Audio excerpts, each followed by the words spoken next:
မင်္ဂလာပါရှေ့ခေတ်ပကံပြည်အကြောင်းသုံးသပ်တင်ဆက်ပေးသွားမယ့်ဒီနေ့ဗီဒီယိုမှာတော့ပကံခေတ်အမင်းများနဲ့သူတို့ရဲ့နန်းတော်များအကြောင်းကိုအပိုင်း၄ပိုင်းခွဲထုတ်တင်ဆက်ပေးသွားမှာဖြစ်ပါတယ်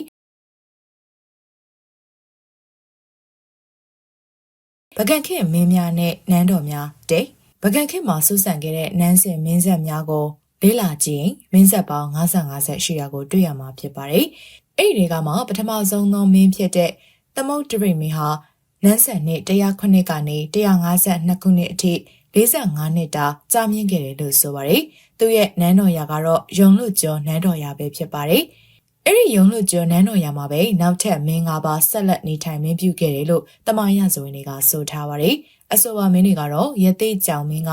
152ကနေ165ခုနှစ်အထိပြူစောထီးမင်းက160ခုကနေ242ခုနှစ်အထိထီးမင်းရင်မင်းက242ကနေ299ခုနှစ်အထိ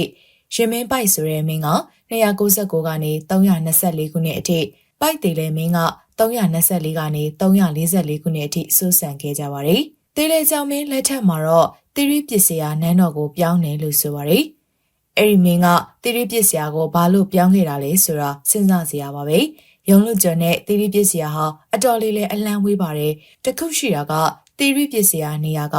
AR မြင့်နဲ့လွန်စွာနီးကပ်နေလို့ရေအတွက်ပြောင်းရတာလားဆိုတာလဲစဉ်းစားစရာပါပဲ။ဥကလာရဲ့မဟာယာဇဝင်ကြီးပထမတွင်မှာတော့ဒီမင်းလက်ထက်ရောက်မှရွာစု19ရွာကိုဖျက်ပြီးမြို့တည်ပြီးတဲ့နောက်လောကနန္ဒာအရာမှာသီရိပစ္စယဆိုတဲ့မြို့ကိုတည်ပြီးနေတော်မူပါတယ်။သီရိပစ္စယဟူ၍လဲသမုတ်တော်မူ၏လို့ဖော်ပြထားပြီးသူဟာဘာကြောင့်ယုံလွတ်ကျွန်းကနေပြောင်းရွှေ့ရလဲဆိုတာကိုလည်းရှင်းလင်းစွာဖော်ပြထားခြင်းမရှိပါဘူး။ဒီမင်းလက်ထက်မှာထူးခြားချက်တစ်ခုကမင်းမဟာဂိရိမောင်နှမရောက်လို့ပုပ္ပားတောင်ကိုတွားရောက်ထားခြင်းဖြစ်ပါတယ်။ပကံခေမင်းများနဲ့နန်းတော်များနှင့်တေလဲကြောင့်မင်းတိရိပစ္စယနန်းတော်တိဆောက်ခဲ့ပြီးနောက်အဲ့ဒီနန်းတော်နေရာမှာပဲနောက်ထပ်မင်း၄ပါးကဆက်လက်နေထိုင်တော်မူပါတယ်။အဲ့ဒီမင်း၄ပါးဆိုတာကတော့ကြောင်တူရိမင်း389ခုနှစ်ကနေ412ခုနှစ်တဲထံမင်း412ကနေ439ခုနှစ်တရဲမင်း439ကနေ494ခုနှစ်တရမွန်ဖျားမင်း494ကနေ916ခုနှစ်တို့ပဲဖြစ်ပါတယ်။ပကံမင်းဆက်12ဆက်မြောက်ဘရင်ဖြစ်တဲ့တိုက်တိုင်မင်း916ကနေ923ခုနှစ်လက်ထက်မှာတော့တိရိပစ္စယနန်းတော်နေရာကိုဆွန့်လွတ်ပြီးတံပဝတီနန်းတော်ကိုတည်ထောင်တော်မူပါတယ်။မင်းဆက်9ဆက်ခန့်သာအသုံးပြုနေထိုင်ခဲ့တဲ့တိရိပစ္စယနန်းတော်ကနေဘာလို့ပြောင်းရွှေ့ခဲ့လဲဆိုတာကိုတော့ထူးထူးခြားခြားရာဇဝင်မှတ်တမ်းတွေမှာမတွေ့ရှိရပဲဥကလာမဟာရာဇဝင်ကြီးနဲ့တွင်းသိမ်းမြန်မာရာဇဝင်သစ်ပထမတွေမှာတော့တိရိပစ္စယမြို့ကိုပြစ်ပြီးရွာဆိုင်မှာမြို့တေကတံပဝတီသမုတ်ပါတယ်။ဒီနေရာမှာစိတ်ဝင်စားစရာကောင်းတဲ့အချက်ကတော့တံပဝတီနန်းတော်နေရာမှာမင်းဆက်ပေါင်း20တိုင်နေထိုင်ခဲ့ကြတာပဲဖြစ်ပါတယ်။တံပဝတီနန်းတော်စတင်တည်ထောင်ခဲ့တဲ့ခုနှစ်ကစတင်ပြီးနှစ်ပေါင်း323နှစ်တိုင်ဒီနန်းတော်မှာမင်းဆက်22တို့ဟောဘယ်ကုန်မှမပြောင်းမရွှေ့ပဲ200ချီရဲ့အထိနေထိုင်ခဲ့ကြတာကလည်းထူးခြားလာကြောင်းလေ့လာတွေ့ရှိရပါတယ်။ဒါကြောင့်အဆိုပါတံပဝတီနန်းတော်ရာတည်ရှိခဲ့တယ်လို့ယူဆရတဲ့နေရာမှာအမှတ်သားကြောက်တိုင်ကြီးတစ်ခုစိုက်ထူထားတာကိုတွေ့ရှိရပါတယ်။ဒါပေမဲ့လည်းဒီနေရာမှာနန်းတော်လိုမျိုးဖြစ်နိုင်ခြေရှိတဲ့တဲလွန်စာကိုတော့ယနေ့ထိကျေနပ်ဖွယ်ရာမတွေ့ရှိရသေးပါဘူး။ဒါပေမဲ့လည်းဒေတာအခေါ်ဒီအရာဟာတံပဝတီလို့ခေတ်အဆက်ဆက်ခေါ်ဝေါ်လာခဲ့ကြတာကြောင့်လည်းဖြစ်နိုင်ခြေရှိပါတယ်။နှစ်ပေါင်း322နှစ်ကြာတံပဝတီနန်းတီယာအရက်မှာမင်းဆက်22ဆက်အုပ်ချုပ်ခဲ့ကြတဲ့မင်းမီတွေမှာတိုက်တိုင်မင်းတေးလဲကြောင်ငယ်မင်းတေးလဲပိုက်မင်းခန်းလောင်မင်းခန်းလက်မင်းထွန်တိုက်မင်းထွန်ပစ်မင်းထွန်ချစ်မင်းပုပ်ပါစောရဟန်းမင်း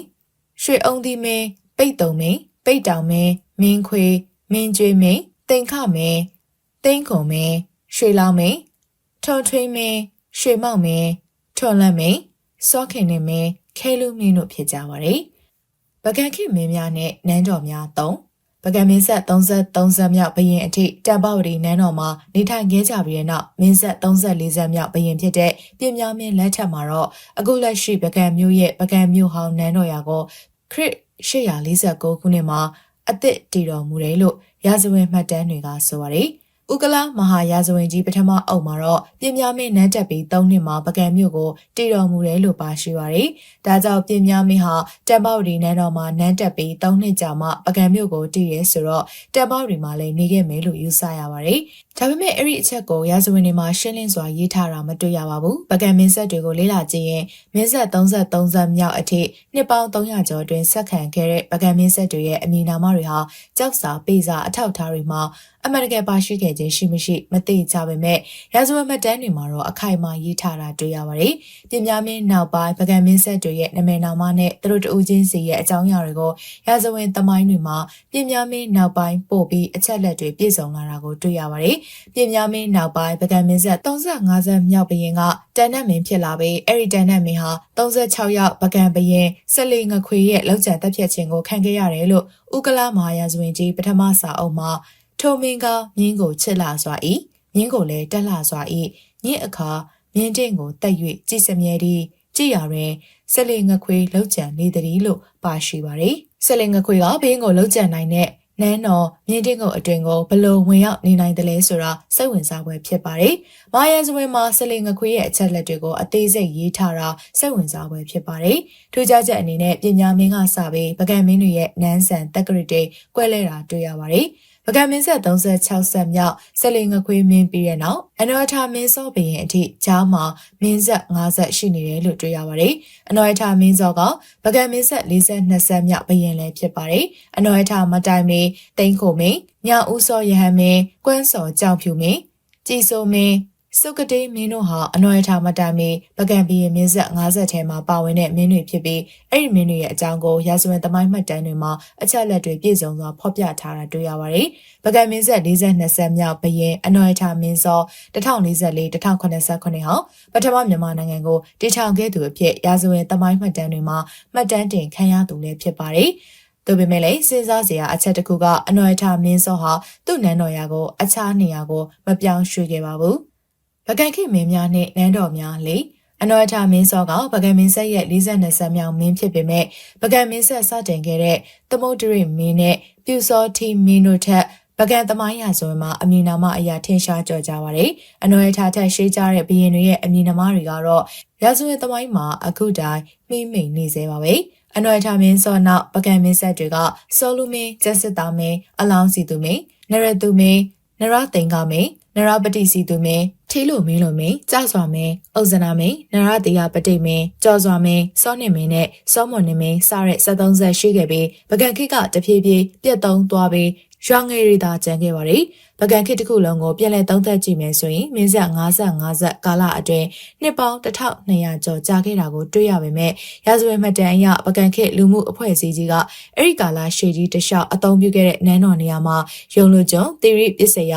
တပ္ပဝတီနဲ့ပကံနန်းတော်ရာမှာနန်းတော်ကိုအကြိမ်ကြိမ်ပြုပြင်ပြီးနေထိုင်ခဲ့ကြရာစုစုပေါင်း4နေရာမှာသာနန်းတော်တည်နေထိုင်ခဲ့တာကိုတွေ့ရပါတယ်။ထူးခြားချက်အနေနဲ့ပကံနန်းတော်ကြီးမှာတကား12ပေါက်ရှိပြီးတကားရှိရာအရန်မျက်နှာတိုင်းမှာမျိုးစောင်နက်တွေရှိနေတာကိုတွေ့ရပါတယ်။အဆိုပါအချက်ကအခြားနေရာကိုမရွှေ့ပြောင်းစေတဲ့အတိကအချက်လည်းဖြစ်နိုင်ပါတယ်။ပကံနန်းတော်ရဲ့အရှိတ်ဘက်မြို့ရိုးမြောက်မှာတရဝတ်တကားပေါက်ရှိပြီးမြက်တကျင်းနဲ့အရှိတ်ဘက်မြို့ရိုးအလယ်မှာတရပါတကားရှိပြီးမောင်တော်ဦးတိန်မင်းသမီးနှမတော်မမြလနတ်ကွန်းတည်ရှိပါတယ်။တောက်ဘက်မှာတရပီတကားမှာရွှေစောက်တင်နဲ့တောက်ဘက်မြို့ရိုးအရှိအစောမှာကလေးတကားရှိပြီးငဆွဲတင်နဲ့တောက်ဘက်မြို့ရိုးအလယ်မှာမင်္ဂလာတကားမှာစပြူတမြတ်နတ်တည်ရှိနေပါတယ်။တောက်ဘက်မြို့ရိုးအနီးမြောက်စွန်းသာကုန်းတကားမှာစပြူတစောင်နတ်ရှိပြီးအနောက်မြို့ရိုးတောင်စွန်းမကြည်သာတကားမှာငဖုံးတင်နဲ့အနောက်မြို့ရိုးအလဲမင်္ဂလာတကားမှာစပြူတမြတ်နဲ့မြောက်စွန်းမှာတာကုန်းတကားမှာ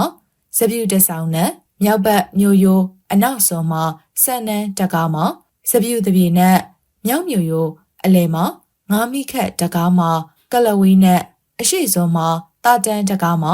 စပြူတထောင်နဲ့စတဲ့နက်တွေတည်ရှိကြောင်းတပြင်းမြို့ရင်းနက်တွေအနေနဲ့လေးကျိုးရှင်နဲ့မြို့လေစန်ဒီနက်နဲ့မုံတိုင်နက်တွေရှိကြောင်းလည်းသိရပါတယ်